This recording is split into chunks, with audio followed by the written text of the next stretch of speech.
नमस्कार दोस्तों, आप सबका खाटी बिहारी और जन प्रहरी के प्लेटफॉर्म पर स्वागत है। साथ ही साथ हमारे साथ दो मेहमान जुड़ रहे हैं।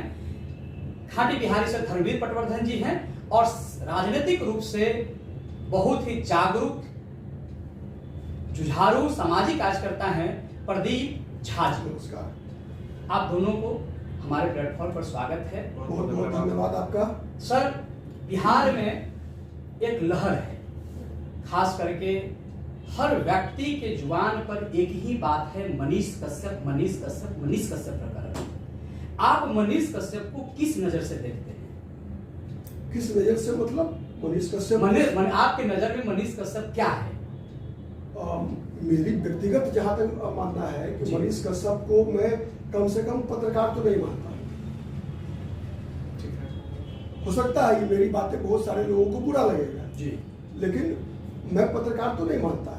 क्योंकि अगर हम भारत जैसे लोकतंत्र में रह रहे हैं तो पत्रकारिता को लोकतंत्र का चौथा स्तंभ कहा गया है जी, ठीक है। और चौथा स्तंभ मतलब जिस प्रकार से तीनों स्तंभ की अपनी मर्यादाएं हैं। सही है, ये बात सही है कि आज कोई भी स्तंभ नहीं कर सकते आपकी 100% उस मर्यादा का पालन कर रहा है, लेकिन कम से कम पत्रकारिता, इससे तो सबसे अधिक पत्रकारिता से सबसे अधिक अपेक्षा रही है लोगों की। चूंकि और तीनों की तुलना में पत्रकारिता ही एकमात्र ऐसा स्तंभ है जो स्वतंत्र है। बिल्कुल ठीक है। इसीलिए जो एक पत्रकार की मर्यादा होती है, तो पत्रकार की मर्यादा का मतलब होता है कि नहीं, आपको ऐसी भाषा में और इस प्रकार से मुद्दों को उठाना। देखिए, कई बार मुद्दे सही होते हैं, लेकिन जब हम उसे एक अलग प्रकार से उठाने का प्रयास करते हैं तो ये अंतर करना मुश्किल हो जाता है कि भाई ये विषय पत्रकार के द्वारा उठाया जा रहा है या इसके पीछे कुछ निजी स्वार्थ भी होता है। तो मेरी जहां तक मेरा व्यक्तिगत मानना है, आप असहमत हो सकते हैं, आप भी पत्रकार हैं, मैं आपको भी देख रहा हूँ। यही इसी बात से सर इतिहास है सर कि जब आप मनीष कश्यप को, जो सोशल प्लेटफॉर्म पर पत्रकारिता करता है, रिपोर्टिंग करता है, आप उसको पत्रकार नहीं मान रहे हैं, तो बतौर मैं आपके पास आया हूं, मुझे आप क्या मानते हैं? आपकी भाषा से यह स्पष्ट है कि आप पत्रकारिता कर रहे हैं। कहने का अर्थ ये है कि पत्रकारिता की जो परिभाषा है वो सिर्फ भाषा से है। नहीं, हम केवल भाषा से नहीं, लोग भी सर, खास करके व्यक्तिगत मुझे भी अगर लें तो मैं भी मनीष कश्यप के भाषा के आलोचक हूं, लेकिन उसके जो कार्य करने की जो पत्रकारिता है, उस पत्रकारिता के मैं प्रशंसक भी हूं। अभिषेक जी, एक चीज तय है कि सामाजिक व्यवस्था को चलाने के लिए या पारिवारिक व्यवस्था को भी चलाने के लिए इतना तो मानेंगे ना कि नीति और नियत दोनों के अंदर तालमेल होना चाहिए। ठीक है, मान लिया आपकी नीति सही है, ठीक है, लेकिन नियत में कहीं ना कहीं अगर किसी को खोट दिख रहा है तो सवाल तो उठेगा आप पर। नहीं प्रदीप जी, सवाल तो सबके नियत पे उठ रहा है। आप केवल पत्रकारिता की बात नहीं कर रहे, माने चौथे स्तंभ लोकतंत्र पत्रकारिता की बात नहीं कर रहे। लोकतंत्र के चारों स्तंभ के जो लोग हैं, स्तंभकार, सबकी निष्ठा पे प्रश्चित है। एकदम सारे पहले भी कहा है। हाँ बिल्कुल कि हर कोई संदेह के घेरे में है, लेकिन इस स्थिति में भी सबसे अधिक अगर आम जनता को किसी एक स्तंभ से अपेक्षाएं हैं, हाँ, तो अंतिम उम्मीद की किरण अगर दिखती है तो पत्रकारिता और न्यायपालिका। खासकर ऐसी परिस्थिति में जिसमें आप बात कर रहे हैं कि न्यायपालिका से पत्रकारिता से बड़ी उम्मीद है। न्यायपालिका पिछले कुछ दिनों से दिखी है, थोड़ी सजगता उसमें थोड़ा ज्यादा सेंसिटिव हुई है मेरे हिसाब से। पत्रकारिता में उल्टा रिवर्स गियर में है। वैसी परिस्थिति में जब पूरा देश का विपक्ष, सत्ता केंद्र का विपक्ष, चाहे राज्य में सरकार में क्यों ना हो, जहां एक और ये कह रहा है सारे मीडिया पे कि वो बिका हुआ है, मोदी मीडिया हो गया है, मोदी मीडिया हो गया, और पता नहीं कितने सारे आरोप। वैसी परिस्थिति में मनीष कश्यप जैसा कोई नौजवान अगर घर से निकलता है, बीटेक की डिग्री लेके आता है और पढ़ाई और नौकरी छोड़ करके लोगों की भावना को उछालने का प्रयास करता है, या कहिए कि सत्ता का शीर्ष तक पहुंचाने का अगर प्रयास कर रहा है, भाषा शैली पे मैं पीछे भी कई वीडियो में कह चुका हूं, उनकी भाषा शैली कहीं से भी पत्रकार के जैसी नहीं है, एकदम सड़क छाप स्टाइल है, उसमें उनको बदलना नहीं होगा अगर पत्रकारिता करना है तो। लेकिन उनके निष्ठा पे, उनके जो कार्य करने की जो शैली है, उस पे मेरे हिसाब से उंगली नहीं उठना चाहिए। धर्मवीर जी, मैं एक उदाहरण देकर आपको समझाने का प्रयास करूंगा, ठीक है? हाँ। एक अपराधी को सजा दो प्रकार से मिलती है। किसी भी अपराधी को, चाहे वो 302 का मामला हो, चाहे वो कोई 107 का विषय हो, चाहे वो सिविल हो या क्रिमिनल हो, सजा दो प्रकार से मिल सकती है। ठीक है, हम एक लोकतांत्रिक समाज में रह रहे हैं, और ये अपेक्षा जरूर होती है कि किसी अपराधी को सजा देने के लिए उसका मॉब लिंचिंग न किया जाए। ठीक है, उसे कानून के द्वारा सजा मिले, जो कानून के द्वारा जो प्रक्रिया है। ठीक है, कि पहले पुलिस FIR रजिस्टर करती है, उसके बाद उसकी जांच करती है, फिर मामला अदालत में जाता है और अदालत सजा सुनाती है। लेकिन मॉब लिंचिंग में क्या होता है, सजा तो अपराधी को मिलती है, लेकिन कैसे मिलती है, एकदम ऑन द स्पॉट मिलती है। तो क्या आप अगर ऐसा चाहते हैं कि नहीं सब हर कुछ का फैसला नहीं, बिल्कुल नहीं। अगर सड़क पे ही कर लिया जाए, अगर जिसके अंदर न भाषा की मर्यादा हो, न उसके अंदर किसी घटना के बाद संयम बरतने की आवश्यकता, तो फिर एक अराजक समाज बनाएंगे आप। नंबर 1। नंबर 2, आप देख लीजिए, कुछ लोग केवल मुद्दों को इसलिए खड़ा करना कि हम अपना व्यक्तिगत हित भी साधे, ठीक है, और उसको इस प्रकार से एक हाइप क्रिएट करना, जो काम बहुत आसानी से हो सकता है, उसके लिए बहुत उद्वेलित करना युवाओं सर, को। कोई एक एग्जाम्पल बुरा नहीं मानिए तो जैसे कोई ऐसा एग्जाम्पल मनीष कश्यप के द्वारा किया हुआ काम जिसमें प्रत्यक्ष रूप से दिखता है कि इसमें निजी हित है मनीष कश्यप का। जैसे अभी तमिलनाडु की घटना को ही दे दीजिए। ठीक है, इसमें मनीष कश्यप का निजी हित क्या है सर? नहीं, मैं बता रहा हूँ आपको निजी हित क्या है। कई बार हित आपको दिखता है, कई बार नहीं दिखता। नहीं, आपकी नजर में जो आप बार-बार ये कर रहे हैं। आप अगर गौर से देखेंगे, अगर मनीष कश्यप जब कभी से पत्रकारिता कर रहे हैं आप, ओके, जब कभी से पत्रकारिता कर रहे हैं, तो आपको एक चीज दिखेगा कि वो व्यक्ति बहुत ही महत्वाकांक्षी है। कैसे सर? ठीक है, जैसे एक उदाहरण के द्वारा मैं समझाने का प्रयास करूंगा कि सबको पता है कि जवाहरलाल जो JNU है, जी, ओके, जवाहरलाल नेहरू यूनिवर्सिटी, ठीक है, सबको पता है कि वहाँ पे एक तरह से वामपंथियों को कब्जा रहा है। अच्छा। सब दिन से वामपंथी वहाँ पर अपना काम करते रहे। क्या आप कभी सोचे कि जब आज से 5 साल पहले JNU कैंपस में लगा ये नारा लगा कि भारत तेरे टुकड़े होंगे, इंशाअल्लाह इंशाअल्लाह, ठीक है, तो निश्चित रूप से उसका मकसद क्या था?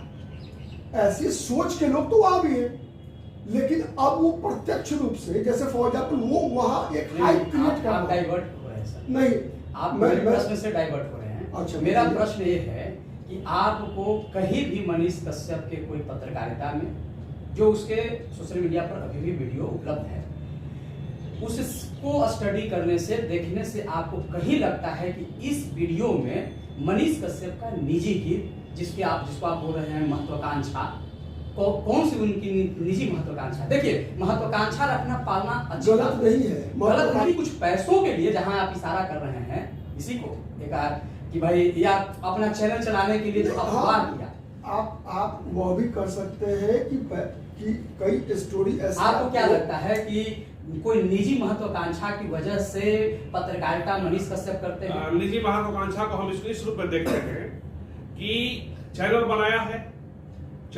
तो स्वाभाविक है, नौकरी छोड़ के चैनल बनाया है, तो चाहे चैनल चलाएगा, चैनल का व्यू बढ़ेगा, उसकी आमदनी बढ़ेगी। लोग एक साथ दोनों काम, प्रदेश के मुद्दे जो हैं भी राष्ट्रीय स्तर के फलक पर उसको ले जाएं, जनमानस को उद्वेलित करें, जगाएं अपने बिहार के प्रति, और उससे हमारी भी जो है अगर आमदनी होती है, तो कोई भी संस्था, बड़े बड़े जो मीडिया हाउस हैं, तो क्या पत्रकारिता वो इसलिए अखबार चलाते हैं कि वो केवल मुद्दे उठाएं?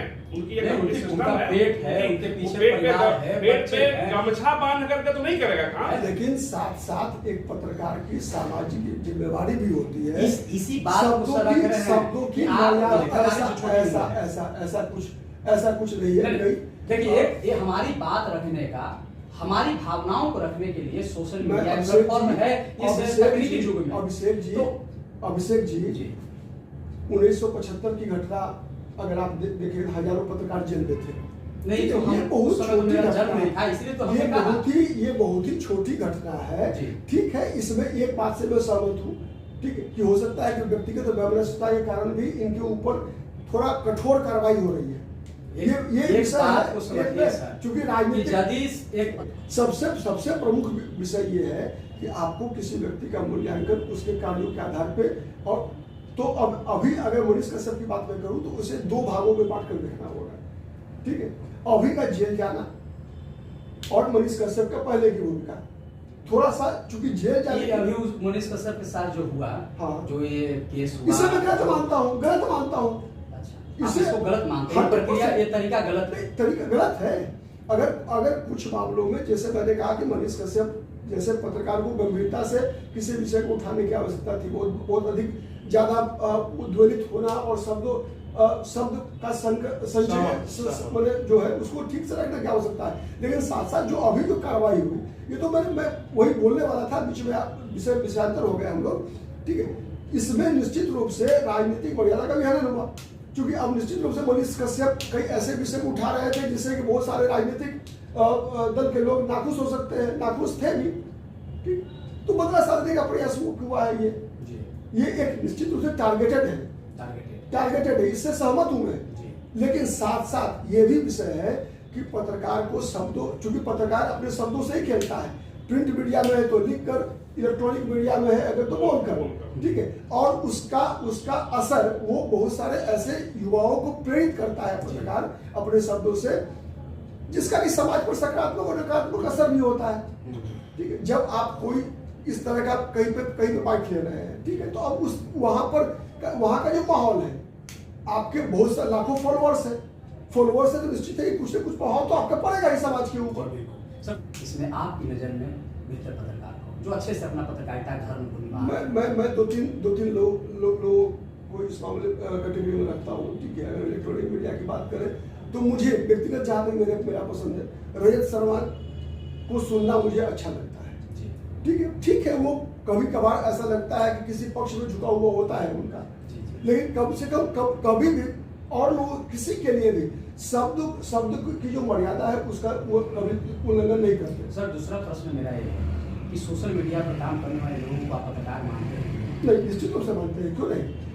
आज जो पारंपरिक मीडिया रही है उससे अधिक प्रभावी सोशल मीडिया है, उससे अधिक प्रभावी हो रहा है, समाज को ज्यादा प्रभावित कर रहा है। मेरे हिसाब से प्रदीप जी के नजर में मनीष कश्यप को केवल पत्रकार इसलिए नहीं मानते हैं क्योंकि वो भाषा की मर्यादा को तार कर देते हैं। हाँ, साथ साथ कई ऐसा उनका वीडियो देखने पर ऐसा लगता है कि कहीं न कुछ व्यक्तिगत हित जो है वो साधने, चूंकि मेरे पास सबूत तो है नहीं कि मैं किसी व्यक्ति पर आरोप लगा दूं, वैसे ही आरोप लगा दूं तो फिर मैं शब्दों की मर्यादा का उल्लंघन करूंगा, ठीक है। लेकिन एक परसेप्शन, एक धारणा जरूर बनती है उनकी बातों को सुनकर, कई वीडियो को देखने के बाद, कि नहीं ये व्यक्ति कहीं ना कहीं एक सामाजिक हित पर, व्यक्तिगत हित को ज्यादा प्राथमिकता हो सकता है। वो अभी तमिलनाडु की घटना है जिसमें कि ये मामला आ रहा है कि वो वीडियो किसी कमरे में शूट की गई, या वीडियो व्यवस्था में है क्या? हाँ, जो भी है, अगर ऐसा है तो ये बात होगा। अगर ऐसी बात है तो हम लोग भी अगर इस बात का समर्थन नहीं, वही बात अभिषेक जी, वही बात मैं कह रहा हूँ कि अगर ऐसी घटना ये सच है, अगर जी, इसका समर्थन कहीं से नहीं, समर्थन नहीं, फिर 100% ये जो कार्रवाई सही है। नहीं, उतना ही नहीं, मैं तो ये कह रहा हूँ तब मनीष कश्यप के स्टाइल में ही मनीष कश्यप को सजा मिलनी चाहिए। ये केवल बात एक साधारण सा वीडियो डालने का नहीं है, बल्कि ये राष्ट्रीय एकता के लिए भी ऐसा वीडियो जो यहाँ सर ये नुकसान है। मेरा अलग ओपिनियन है, अगर फर्जी वीडियो वाली बात, एक सुन लीजिए मेरी बात, अगर फर्जी वीडियो वाली बात सही है तो मनीष कश्यप को मनीष कश्यप के स्टाइल में ही डाक बंगला चौराहे पे कोड़ा से मार सजा देनी चाहिए। फर्जी वीडियो नहीं, फिर वो भी गलत होगा। नहीं, मनीष कश्यप, अगर मनीष कश्यप जो है, धर्मवीर जी, ठीक है। यहाँ मेरा मानना है सर कि अगर फर्जी वीडियो है तो संविधान के अनुसार जो सजा होनी चाहिए, जो कानूनी मनीष कश्यप को मिले चाहिए। ये हमारे और मनीष कश्यप को कोई न्यायाधीश नहीं बैठा हुआ है कि उसके अनुसार न्याय मिलेगा। हमारे यहाँ संविधान है, लोकतंत्र है। लेकिन जो दो स्टेट के बीच में अफवाह फैलाने का जो आरोप है, इससे पहले कई लोगों ने मजबूती से छापा, कहा, बोला, विधानसभा में इस पर चर्चा हुई, उसके बाद मनीष कश्यप ने वीडियो बनाया। तो कम से कम उन पर भी नोटिस, उन पर भी कुछ ऐसी बात होनी चाहिए। दूसरी चीज है कि उनका असर नहीं हुआ और मनीष कश्यप जैसे ही वीडियो बनाया आग की तरफ फैल गए, ये दूसरी बात है।